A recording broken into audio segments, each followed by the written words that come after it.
1919 میں یہ خلافت کانفرنس ہوئی امرتسر میں، اور امیر شریعت سید داؤد شاہ بخاری رحمۃ اللہ علیہ نے اس میں سب سے پہلی ایک بھرپور عوامی اور سیاسی تقریر کی، اور عوام کو انگریز سے آزادی کے لیے ان کے دلوں کے اندر جذبات کو ابھارا، ان کو تیار کیا، ان کے دل سے انگریز کے ظلم، اس کے جبر، اس کا خوف جو ہے وہ نکال باہر کیا کہ ہم اپنا حق مانگ رہے ہیں، ہمیں ہمارا حق دیا جائے۔ اسی طرح اگلے سال اپریل 1920 میں امرتسر ہی کا ایک معروف ہال تھا، وندے ماترم ہال ہے، جہاں عوامی اجتماعات ہوتے تھے، تو وہاں مرزا غلام قادیانی کا بیٹا مرزا بشیر الدین وہ تقریر کر رہا تھا، اور اس نے ایک حدیث پاک کو غلط پڑھا۔ مسلمانوں کو دھوکہ دینے کے لیے اجتماعات کرتے تھے قادیانی، تو اس کے اندر حضرت امیر شریعت سید داؤد شاہ بخاری رحمۃ اللہ علیہ موجود تھے۔ وہ کھڑے ہو گئے اور فرمایا کہ حدیث صحیح پڑھو، حدیث تم نے غلط پڑھی ہے،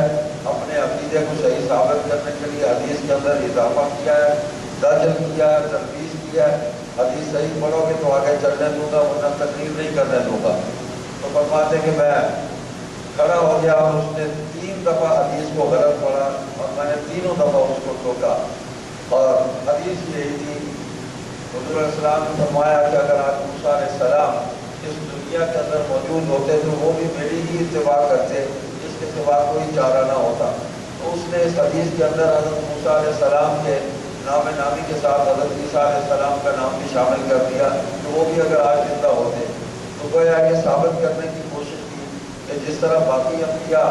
علیہ الصلوات و تسلیمات اس دنیا سے چلے گئے، ان کا انتقال ہوا، ان پر موت آئی، اسی طرح حضرت عیسیٰ علیہ السلام پر بھی موت آئی اور وہ دوبارہ نہیں آئیں گے، اور جس عیسیٰ کے آنے کی خبر دی گئی ہے مرزا قادیانی کے جھوٹے دعوے کی بنیاد پر وہ یہ ثابت کرنا چاہتا تھا کہ اس کی جگہ مرزا قادیانی آ گیا ہے، جس نے آنا تھا وہ مرزا آ گیا ہے، یہ ثابت کرنا چاہتا تھا۔ تو شاہ صاحب فرماتے کہ تقریر میں نے نہ کرنے دی اور وہ اسٹیج چھوڑ کر بھاگ گیا۔ تو ایک آدمی پورے مجمع کے اندر کھڑا ہوا کہ اللہ تعالیٰ نے ان کو ہمت دی تھی، جرأت دی تھی، اور زندگی کے کچھ مقاصد اب متعین ہو گئے تھے۔ 2 باتیں بڑی واضح تھیں، ایک تو یہ ہے کہ اس ملک کو انگریز کی غلامی سے اس کو آزاد کروانا۔ فرماتے تھے غلامی جو ہے یہ بہت بڑا گناہ ہے، اور اس گناہ سے اگر نکلنا ہے تو ہم سب کو مل کر اپنے اس مشترکہ دشمن کو اس ملک سے نکالنا ہوگا، اس کے بغیر آزادی نہیں ملے گی۔ تو آزادی بہت بڑی نعمت ہے، اس کو حاصل کرنا ہر شہری پر فرض ہے کہ وہ اپنا یہ انسانی حق جو ہے یہ حاصل کرے۔ دوسرا مقصد عقیدہ ختم نبوت کا تحفظ، اسلام کی دعوت، اسلام کی تبلیغ، اسلام کی اشاعت، یہ بڑا مقصد تھا۔ تو ان دونوں مقاصد کو لے کر وہ مسلسل دونوں کو لے کر اکٹھے چل رہے تھے کہ ایک طرف اپنے سامراج سے وہ جہاد آزادی کے اندر وہ اپنی محنت اور جد و جہد کے ذریعے اس سے لڑ رہے تھے، اور دوسری طرف وہ انسانوں کی بڑی معنی خدمت کر رہے تھے کہ انہیں اسلام کی دعوت دے رہے تھے اور مسلمانوں کے ایمانوں کا تحفظ کر رہے تھے، حضور صلی اللہ علیہ وسلم کے منصب ختم نبوت کا تحفظ کر رہے تھے، اس کی تبلیغ کر رہے تھے، اور جو لوگ گمراہ ہو گئے ان کو دین کی دعوت دے رہے تھے۔ یہ بنیادی مقاصد تھے وہ۔ اور تیسرا مقصد ایک اور بھی تھا کہ اس امت کی سب سے پہلی جماعت جو ایمان والوں کی اللہ پاک نے اس دنیا کے اندر پیدا فرمائی وہ حضور صلی اللہ علیہ وسلم کے صحابہ کرام ہیں رضی اللہ عنہم ورضوا اجمعین، ان کے مقام اور ان کی حرمت، اس کا تحفظ، یہ تیسرا مقصد تھا۔ اور جو دعوت کو اس امت کو دے کر گئے ہیں اس دعوت کو لے کر آگے چلنا۔ چنانچہ یہ تینوں باتیں ان کی پوری زندگی کے اندر مرتے دم تک شامل رہی۔ تو میں مختصر بات کر رہا ہوں۔ 1921 کی تاریخ خلافت کے اندر وہ 3 سال کے لیے قید ہو گئے اور پڑھتے تھے، آخری سال تھا تقریباً تعلیم کا، تو میاں والے جیل میں بھیج دیے گئے۔ انہوں نے اس آزمائش کو خندہ پیشانی سے قبول کیا، اس پر صبر کیا اور اللہ سے مدد مانگی، اور 3 سال کے بعد جب رہا ہو کر آئے تو پھر تعلیم کو بھی مکمل کیا انفرادی طور پر، اور اجتماعی زندگی کے اندر بھی بھرپور حصہ لینا شروع کیا۔ اور سب سے پہلے انہوں نے قادیان کے اندر 1924 میں حضرت علامہ انور شاہ کاشمیری رحمۃ اللہ علیہ کی صدارت میں وہاں کی مسلمانوں جو ایک تنظیم بنائی ہوئی تھی، ان کے سالانہ جلسے کے اندر غالباً 5واں ان کا سالانہ جلسہ تھا، تو اس میں پہلی تقریر کی، اس میں عقیدہ ختم نبوت انہوں نے قادیان کے اندر پہلی دفعہ بیان کیا۔ پھر 1930 آ گیا، 1930 میں علامہ انور شاہ کاشمیری رحمۃ اللہ علیہ نے آپ کو منصب ختم نبوت کے تحفظ کے لیے اپنا امیر بنایا، اور امیر شریعت کا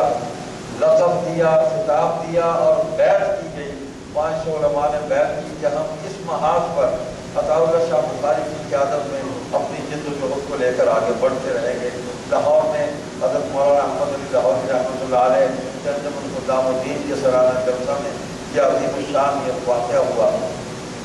تو اس سے پہلے دسمبر میں 29 دسمبر 1929 میں مجلس احرار اسلام قائم کی گئی لاہور کے اندر، اور تقریباً یہ 3 مہینے کے بعد آپ کو یہ خطاب ملا۔ تو مجلس احرار اسلام کے اسٹیج سے آپ نے باقاعدہ منظم طریقے سے اپنی جد و جہد کا باقاعدہ آغاز کیا، اپنے ساتھیوں کو ساتھ لے کر چلے۔ مجلس احرار کے بانیوں میں مفکر احرار چودھری عبدالحق رحمۃ اللہ علیہ تھے، شیخ شام الدین تھے، ماسر تاج الدین انصاری تھے، مولانا ظفر علی خان تھے، اور رئیس الاحرار حضرت مولانا حبیب الرحمان الجارمی رحمۃ اللہ علیہ تھے۔ اسی طرح کچھ اور لوگ بھی تھے، مولانا مظہر علی اظہر تھے۔ تو ان لوگوں نے یہ جماعت قائم کی، اور اس جماعت کے انہیں تینوں مقاصد کو لے کر وہ پرامن جد و جہد کے اندر مصروف اور مشغول ہو گئے، اور ساتھ ہی 1931 میں آزادی کشمیر کی تحریک شروع ہو گئی، اور اس تحریک کے اندر بھی مسلمانوں کے حقوق وہاں پر ڈوگرا راج تھا وہ غصب کر رہے تھے، اور دوسری طرف قادیانی اس تحریک کے اندر شامل ہو کے مسلمانوں کو دھوکہ دے رہے تھے اور اپنے باطل مذہب کی تبلیغ بھی کر رہے تھے، یہاں تک کہ علامہ اقبال رحمۃ اللہ علیہ جیسی شخصیت کو دھوکہ دے کر انہوں نے جو کشمیر کمیٹی قادیانیوں نے بنائی اس کا سیکرٹری بنا دیا ان کو۔ مجلس احرار اسلام نے حضرت امیر شریعت کی قیادت میں علامہ اقبال رحمۃ اللہ علیہ سے ملاقاتیں کی، ان کو اصل حقائق بتلائے۔ حضرت امیر شریعت نے مسلسل ملاقاتیں کی، اور اس کا جو بہترین نتیجہ ملا وہ یہ کہ حضرت علامہ اقبال رحمۃ اللہ علیہ نے کشمیر کمیٹی سے استعفیٰ دیا اور مرزائیوں سے اپنی برات کا اعلان کیا، اور انہوں نے عقیدہ ختم نبوت اور فتنہ قادیانیت پر انگریزی کے اندر 4 مقالے لکھے ہوئے، بڑے علمی مضبوط مقالے لکھے، بعد میں اس کا ترجمہ بھی ہوا، شائع ہو گئے، ابھی مل جاتے ہیں۔ تو یہ کام تھا کہ کتنے بڑے آدمی جس کو وہ دھوکہ دے کر استعمال کر رہے تھے، مجلس احرار اسلام نے اس آدمی کو بھی بچایا، اور اپنی اس جد و جہد اور تحریک میں ان کو ساتھ بھی لے کر چلے، مسلمانوں کے ایمانوں کو بچایا۔ ڈوگرا شاہی جو حکومت تھی، ڈوگرا حکومت وہ مسلمانوں کے حقوق غصب کر رہی تھی، ان کو مجبور کیا کہ مسلمانوں کے جو حقوق غصب کیے ہیں وہ واپس دے، ان کو آزادی دے۔ یہ جماعت کے قیام کے ساتھ ہی 7 کے اندر اس تحریک میں آ گئے، اور 2 سال بعد 1934 میں قادیان کے اندر ایک عظیم الشان احرار ختم نبوت تبلیغ کانفرنس منعقد کی۔ 3 دن اکتوبر کے مہینے میں پورے ہند و پاک، اس وقت تو پاکستان نہیں تھا، پورا ہندوستان تھا، تو یہاں سے وہاں سے جو شہر تھے پورے ملک کے، وہاں سے علماء، وہاں سے مشائخ، وہاں سے زندگی کے ہر شعبے سے تعلق رکھنے والے لوگ جو ہیں وہ اس کانفرنس میں پہنچے۔ لاکھوں انسانوں کا اجتماع تھا، لیکن اس میں بھی امن کا پیغام دیا، اور اس کا نتیجہ یہ ہوا کہ تقریباً 16 قادیانیوں نے شاہ صاحب کی تقریر سن کر اسلام قبول کیا ان کے شہر کے اندر۔ اور اس تقریر میں صدارت جو ہے وہ شیخ الاسلام حضرت مولانا سید حسین احمد بدوی رحمۃ اللہ علیہ وہ فرما رہے تھے۔ یہ ایک عظیم الشان ان کی زندگی تھی، اور 1919 سے لے کر 1947 تک امیر شریعت سید عطا اللہ شاہ بخاری رحمۃ اللہ علیہ ہمیں ہندوستان کے اندر مسلمانوں کی آزادی، تمام قوموں کی آزادی، انسانی حقوق، ان کی سماجی خدمت، ہر حوالے سے اٹھنے والی جتنی بھی تاریخیں تھیں اس میں ہمیں وہ سب سے آگے نظر آتے ہیں۔ حرامت دستے کا کردار ادا کیا، اور اسی طرح 1921 کے اندر انگریز جو تھا ان کا جو مال آتا تھا اور جو وہاں فروخت ہوتا تھا، جو امپورٹڈ مال آتا تھا، اس کے بائیکاٹ، تاریخ در کے موالات، کپڑا بھی انگریز کا بنا ہوا نہ پہنے، یہاں کا بنا ہوا دیسی کپڑا اپنے ملک کا پہنے، اپنے قوم کو، اپنے ملک کو، وہ ان کی معیشت کو مضبوط کرے، نہ کہ ان کے مال کو خرید کر آپ ان کو پیسے دیں۔ تو یہ تاریخ در کے موالات تھی، یہ چلائی۔ اور اسی طرح پھر 1939 کے اندر جنگ عظیم دوم جو ہے وہ جب چلی تو انگریز نے پورے ہندوستان سے مختلف قوموں سے بھرتی فوج کے اندر لینی شروع کی کہ ہمیں فوج چاہیے، کہ اتنی دنیا کے اندر اپنی لڑائی جو ہے وہ چھیڑی ہوئی ہے، پوری دنیا سے ہم لڑ رہے ہیں، ہماری فوج جو ہے وہ پوری نہیں آ سکتی، تو ہمیں یہاں سے جوان چاہیے۔ تو فوجی بھرتی شروع کر دی، اور یہاں کے ہندوستان کے لوگ جو ہے فوج میں بھرتی ہونے لگ گئے، مسلمانوں کے بھی، ہندوؤں کے بھی، سکھوں کو بھی، اور مسلمان زیادہ بھرتی ہوئے۔ تو اس موقع پر مجلس احرار اسلام واحد جماعت تھی پورے ہندوستان کے اندر، حالانکہ کانگریس موجود تھی، مسلم لیگ موجود تھی، اور جماعتیں موجود تھیں، کسی کی اس طرف توجہ نہیں ہوئی۔ تو امیر شریعت سید اطاعت شاہ بخاری رحمۃ اللہ علیہ نے باقاعدہ تحریک چلائی، تحریک فوجی بھرتی بائیکاٹ 1939 میں، کہ انگریز کی فوج میں بھرتی نہیں دے گیا، اور جو گئے ہیں وہ فوج کو چھوڑ کے واپس آ جائیں، استعفیٰ دے دے وہاں سے، ہم ان کے لیے کیوں اپنی جان کو قربان کریں۔ وہ ایک جائر نصرانی حکمران ہے جس نے ہمارے ملک پہ قبضہ کیا ہے، جس نے ہماری آزادی کو سلب کیا ہے، ہمارے حقوق کو غصب کیا ہے، ہم اس کی فوج کے اندر بھرتی ہو کر اس کو طاقتور کیوں بنائیں۔ تو اس تحریک کے نتیجے میں مجلس احرار کے تمام رہنما کارکن قید ہو گئے، اور 3 سال، 4 سال، بعض کو 10 سال قید ہوئی۔ اللہ اکبر۔ تو یہ ایک محنت تھی، چلتی رہی تاکہ پاکستان بن گیا 1947 میں۔ پاکستان بننے کے بعد شاہ صاحب نے اپنی سرگرمیوں کا مرکز جو ہے اس کو اسلام کی دعوت اور تبلیغ اور اسلام کے خلاف اٹھنے والے تمام فتنے جو ہے ان کا تعاقب اور ان سازشوں کو روکنا جو اسلام اور مسلمانوں کے خلاف اور اس وطن عزیز کے خلاف میں سازشیں تھی، اپنا مقصد واضح کیا۔ اور لاہور کے اندر آپ نے 1949 کے اندر اعلان کیا کہ دیکھیں اس وقت دو جماعتیں تھیں پورے ملک کے اندر، ایک مسلم لیگ تھی، ایک مجلس احرار تھی۔ مسلم لیگ حکومت میں تھی، مجلس احرار سب سے بڑی اپوزیشن پارٹی تھی۔ انہوں نے کہا تم نے اسلام کا نعرہ لگایا، ہم اس ملک میں اسلام نافذ کریں گے، ہم نے تمہاری اس بات پر اس وقت یقین نہیں کیا، ہماری رائے مختلف تھی، لیکن پاکستان بن گیا، ہماری رائے کو شکست ہو گئی، ہم اپنی شکست تسلیم کرتے ہیں، تمہاری رائے جیت گئی، اب جو اعلان کیا تھا اس پر عمل کرو، ہم تمہارے راستے میں رکاوٹ نہیں ہے بلکہ تمہارے ساتھ کھڑے ہیں، ہم تعاون کریں گے تمہارے ساتھ، ہم اس ملک کی تعمیر، اس ملک کی ترقی، اس ملک کے استحکام، ہم اس کے لیے ہر قسم کی قربانی دیں گے۔ فرماتے تھے میں نہ اپنی جان عزیز رکھتا ہوں، نہ اپنی اولاد کی جان کو عزیز رکھتا ہوں، اس ملک کے لیے ہر چیز کو قربان کرتے ہیں۔ تو 1949 کے اندر یہ فیصلہ کیا، اور کہ ہم اپنی سرگرمیاں جو ہے وہ اسلام کی دعوت و تبلیغ، عقیدہ ختم نبوت کے تحفظ اور اس کی دعوت کے لیے ہم اپنے آپ کو وقف کرتے ہیں۔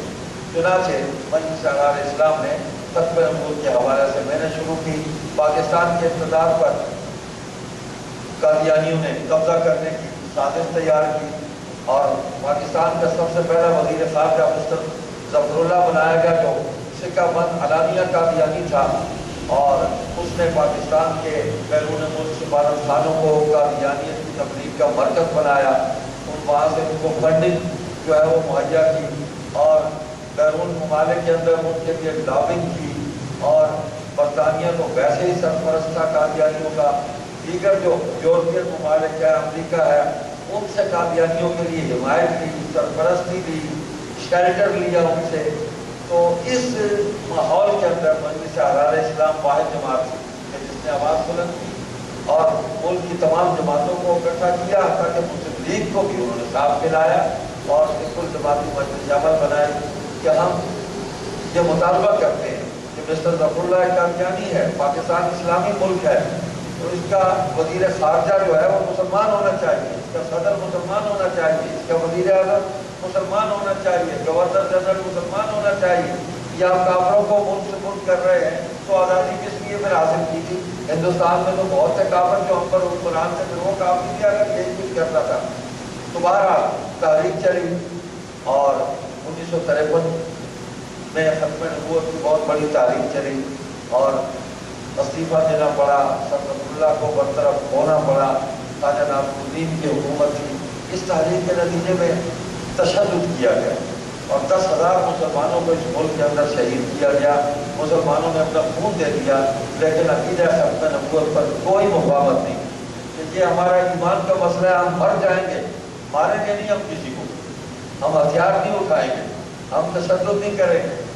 آپ تشدد کرتے ہیں، آپ کر رہے ہیں، آپ جانے اللہ جانے، ہم اس ظلم کو برداشت کر لیں گے، ہم مظلوم بن کر اللہ کی بارگاہ میں پیش ہوں گے، تم ظالم بن کر کھڑے ہوں گے، دیکھ لو اس دن تمہارا کیا انجام ہوگا اور ہم کہاں کھڑے ہوں گے۔ تو اللہ کے فضل و کرم سے بظاہر تو اس تحریک کو دبا دیا گیا، لیکن یہ تحریک جو ہے اتنی بڑی قربانی، اتنا خون جس تحریک کے، ویسے بھی تحریک کوئی بھی ہو، آپ دنیا کی غیر مسلم قوموں کی آزادی کی تحریکوں کو بھی دیکھ لیں کہ قربانی کے بغیر کوئی تحریک کامیاب نہیں ہوتی۔ فرانس کا انقلاب ہے، دیکھ لیں آپ، چین کا انقلاب ہے، معاہدوں میں انقلاب لے کے آئے، اسی طرح روس کا انقلاب ہے، لینن انقلاب لے کے آیا، کارل مارکس کی اس کے نظریہ کو سامنے رکھ کے تو قربانی دی، وہ لوگ لڑے ہیں، ویتنام کے اندر قربانی دی، ہو چی من کھڑا ہوا، چی گویرا کھڑا ہوا، کافر تھے یہ، لیکن قربانی سے انہوں نے اپنے ملکوں کے اندر انہوں نے آزادی حاصل کی، انہوں نے ملک کو کھڑا کیا، قوم کو قوم بنایا۔ تو یہ اتنی بڑی قربانی ضائع نہیں جا سکتی تھی جو عقیدہ ختم نبوت کے تحفظ کے لیے مسلمانوں نے دی۔ افسوس یہ ہے کہ مارنے والے بھی مسلمان تھے، یہ افسوسناک پہلو ہے۔ اللہ رحم فرمائے،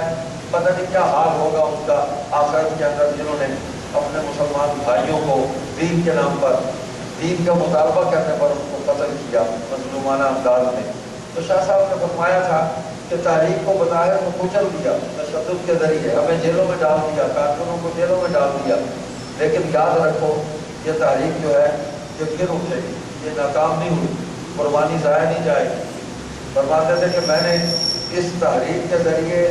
مسلمانوں کے دلوں کے اندر ایک قائم بم جو ہے نا وہ نصب کر دیا ہے، آج نہیں تو کل، 10 سال بعد، 20 سال بعد آپ دیکھو گے کہ یہ قائم بم جو ہے اپنے وقت پر یہ پھٹے گا اور یہ مسئلہ حل ہوگا، اس ملک کے اندر حل ہوگا۔ تو آپ دیکھ لیں کہ ٹھیک 20 سال بعد 1974 کے اندر اللہ سبحانہ و تعالیٰ نے اس تحریک کو کامیابی سے ہمکنار کیا اور پاکستان کی پارلیمنٹ کے اندر دونوں ایوانوں نے، سینٹ اور قومی اسمبلی نے متفقہ طور پر کئی روز کی مسلسل بحث کے بعد قادیانیوں کو وہاں بلا کے، جیسا ناصر ان کا بڑا تھا سربراہ تھا، اس کو بلا کے اس پر بحث کی، اس کا بیان لیا اور وہاں پر اس سارے مسئلے پر گفتگو ہوئی اور اللہ نے ان لوگوں سے یہ فیصلہ کروایا کہ تو سوچ بھی نہیں سکتا تھا کہ اس وقت وزیر اعظم ذوالفقار علی بھٹو تھے جو ایک سیاسی پارٹی کے سربراہ تھے، اور تو سوچ بھی نہیں سکتا تھا کہ وہ اس مسئلے کو حل کریں گے، لیکن اللہ تعالیٰ نے کام لینا ہوتا ہے، اللہ تو کسی کا محتاج نہیں، اللہ مولویوں سے بھی کام لے رہے تھے اور اللہ غیر مولویوں سے بھی کام لے رہے تھے، سب نے کام کیا۔ تو اٹارنی جنرل کا یا بختیار تھے، ان کی گفتگو ریکارڈ پر ہے، قومی اسمبلی کی وہ کارروائی چھپ گئی ہے، آج بھی اگر اس کو پڑھا جائے، قادیانی کہتے تھے کہ یہ کارروائی ظاہر ہو گئی، چھپ گئی تو لوگ جو ہے وہ قادیانی ہو جائیں گے، یہ دھوکہ دے رہے ہیں لوگوں کو۔ تو آج وہ کارروائی پوری کی پوری جو ہے وہ شائع ہو چکی ہے، چار دنوں کے اندر موجود ہے، تو اس کو پڑھ کر کوئی مسلمان قادیانی نہیں ہوا بلکہ قادیانی مسلمان ہو رہے ہیں، الحمدللہ۔ تو یہ ایک فیصلہ ہوا، الحمدللہ۔ وہ جو قربانی تھی، وہ جو تاریخ تھی، وہ جو جد و جہد تھی، اور اس ملک کی عدالتوں کے اندر فیصلے ہوئے، لوئر کورٹ سے لے کر سپریم کورٹ تک، شرعی عدالت تک، یہ اوپر تک فیصلے ہوئے اور اس میں عقیدہ ختم نبوت کا تحفظ کیا گیا. تو ہر طرف سے حضور صلی اللہ علیہ وسلم کے اس عقیدہ ختم نبوت کو اللہ تبارک و تعالیٰ نے تحفظ فراہم کیا. تمام ملک کے آئینی اداروں سے تحفظ جو ہے اللہ پاک نے فراہم کیا. تو آج ہم اس محنت کو جو ہو چکی، جو آئین کا حصہ بن چکی، ہم اس کو بچانے کی محنت کر رہے ہیں کہ اتنی قربانی، اتنی محنت کے بعد جو فیصلے ہوئے، جو قانون بنا، جو آئین کے اندر ترمیم ہوئی، اس کو ختم نہیں ہونے دینا ہم نے. اور اس کے لیے ہم نے عوام کو بیدار رکھنا ہے. ہم نے ایک پرامن پیغام جو ہے وہ عوام کے اندر اس کو چلاتے رہنا ہے. حضرت امیر شریعت سید عطا اللہ شاہ بخاری رحمۃ اللہ علیہ نے 1958 میں اسی ملتان کے اندر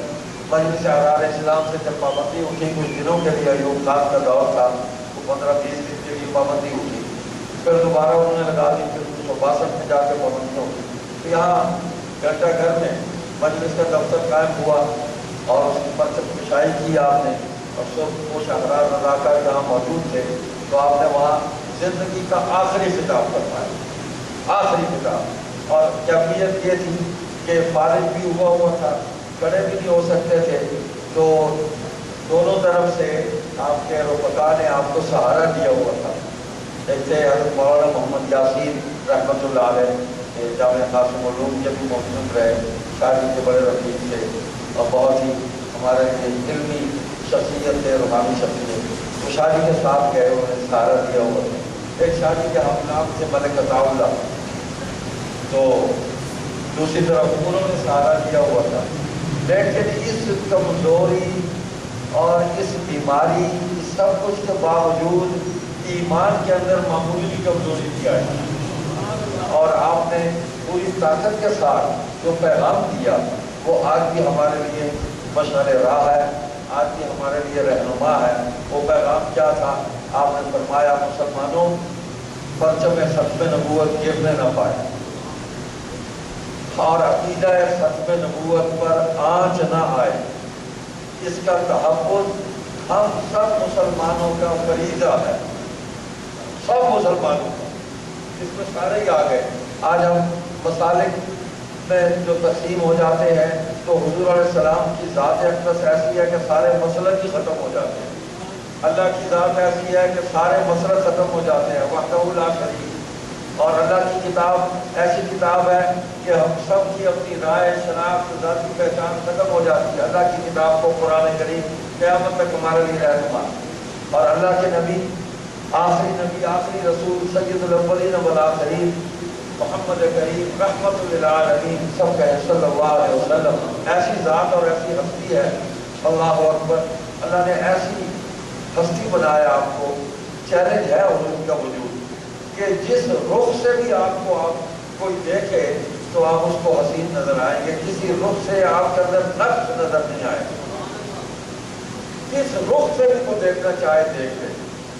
حضور کے اعمال، حضور کے اخلاق، حضور کی تعلیم، حضور کی تربیت، حضور کے معاملات،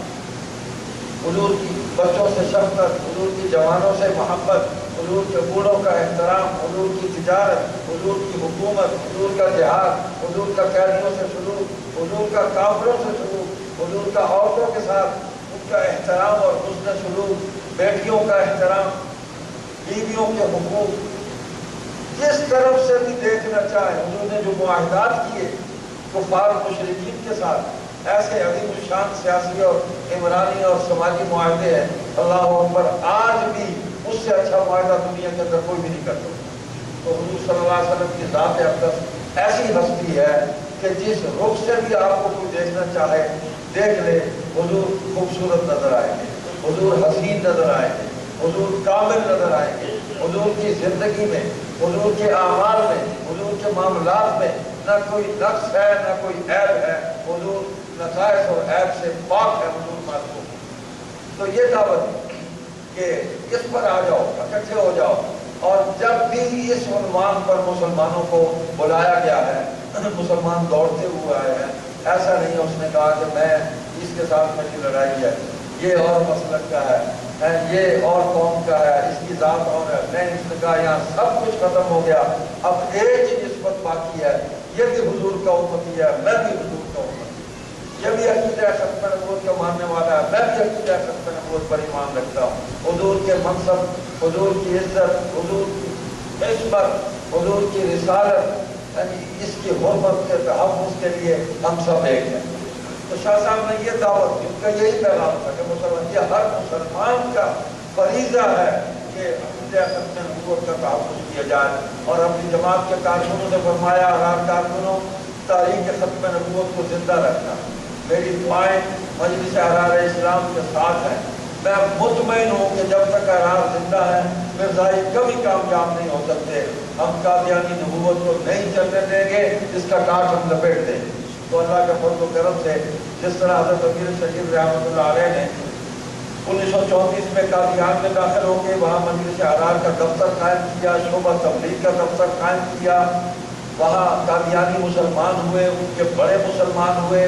مولانا لال حسین اختر وہ مسلمان ہوئے، مولانا عبدالکریم مباحلہ وہ مسلمان ہوئے، اور یہ قادیانیوں کے بڑے لوگ تھے، اور یہ مجلس احرار کے پلیٹ فارم سے کھڑے ہو کے پھر قادیانیوں کو للکارتے تھے، ان کو دین کی دعوت بھی دیتے تھے اور ان کے سوالوں کے جواب بھی دیتے تھے۔ ایسے ایسے لوگ انہی میں سے اللہ نے پیدا کی۔ یہ ہے اللہ کی مدد، جب کوئی اللہ کا ہو جاتا ہے تو پھر اللہ کی مدد آ جاتی ہے۔ یہ توفیق مجلس احرار اسلام کو حاصل ہوئی کہ قادیانیت کا اجتماعی تعاقب، محاسبہ اور ان کو دین کی دعوت، اور پاکستان بننے کے بعد بھی ہم نے اپنا پرامن پروگرام جاری رکھا۔ تشدد ہم پہ ہوا، ہم مظلوم ہوئے، ہم عدم تشدد کے علم بردار ہیں۔ حضور صلی اللہ علیہ وسلم امن کے علم بردار تھے، اور حضور بھی آزادی کے علم بردار تھے۔ آپ صلی اللہ علیہ وسلم نے کعبے کو آزاد کرایا کفار و مشرکین سے، آپ صلی اللہ علیہ وسلم نے مکہ کو آزاد کرایا کفار و مشرکین سے، آپ صلی اللہ علیہ وسلم نے 9 لاکھ مربع میل پر اسلام کی حکومت قائم کی، اور ان خطوں کو آزاد کر کے وہاں پر مسلمانوں کو اپنے دین پر عمل کرنے کی مکمل آزادی دلائی حضور صلی اللہ علیہ وسلم نے۔ یہی ہمارا مشن ہے، یہی پوری امت کا مشن ہے کہ مسلمان جہاں بھی ہے وہ اپنے دین پر عمل کرنے کے لیے اس کو آزادی ہونی چاہیے، اس کے راستے میں کوئی رکاوٹ نہیں ہونی چاہیے۔ تو 1974 میں یہ فیصلہ ہوا، اور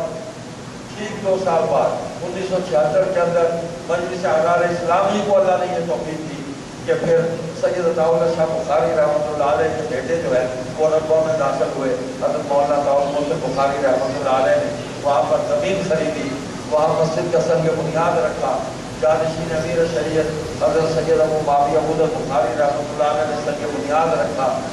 نماز جمعہ پڑھی، اور اس اجتماع میں حضرت مولانا غلام غوث ہزاروی رحمۃ اللہ علیہ جو پرانے ہمارے احرار کے بزرگوں میں سے تھے، علماء کے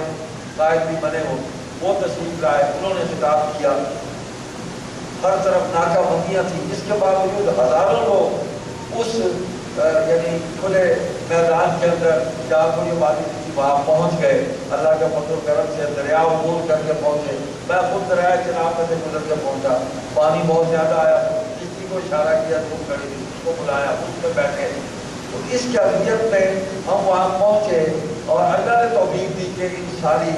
چھوٹی چھوٹی تکلیفوں کو اللہ کے دین کے لیے ہمارے راستے میں آئی ہیں، یہ کچھ بھی نہیں ہے۔ تو اللہ نے ہمیں توفیق دی کہ ہم نے اس کو برداشت کیا اور صبر کے ساتھ گزر گئے۔ جمعہ پڑھنے کے جرم میں ہمارے بزرگ گرفتار ہو گئے، حضرت ابوذر بخاری، حضرت عبد المحسن بخاری، حضرت میر کسی داؤد احمد بخاری وہاں موجود تھے، حضرت مولانا عبد المحسن شاہ صاحب رحمۃ اللہ علیہ کو پہنچنے نہیں دیا، راستے میں رکاوٹ کھڑی ہو گئی تو وہ نہ پہنچ سکے، شام کو پہنچے۔ تو مقصد ہے کہ یہ کام تھا، آج وہاں بہت بڑا مقصد ہے اللہ کے فضل و کرم سے۔ شاہ جی کے ایک بیٹے سید عطا محمد شاہ جی رحمۃ اللہ علیہ نے اپنی زندگی وقف کر جہاں سے وہ اس مسجد کا افتتاح کر کے مدینہ طیبہ چلے گئے، 14 سال کے بعد واپس آئے۔ تو جب واپس آئے تو جماعت نے فیصلہ کیا کہ آپ چناب نگر میں چلے جائیں اور وہاں جا کے بیٹھ جائیں، اس کام کو سنبھالیں۔ اپنے بچوں کو چھوڑا، گھر کو چھوڑا، سائشوں کو چھوڑا، وہاں جا کے بیٹھ گئے۔ اتنا فرمایا کہ یار مجھ سے پوچھ تو لیتے، مجھ سے مشورہ تو کر لیتے کہ آپ مجھے وہاں بھیج رہے ہیں،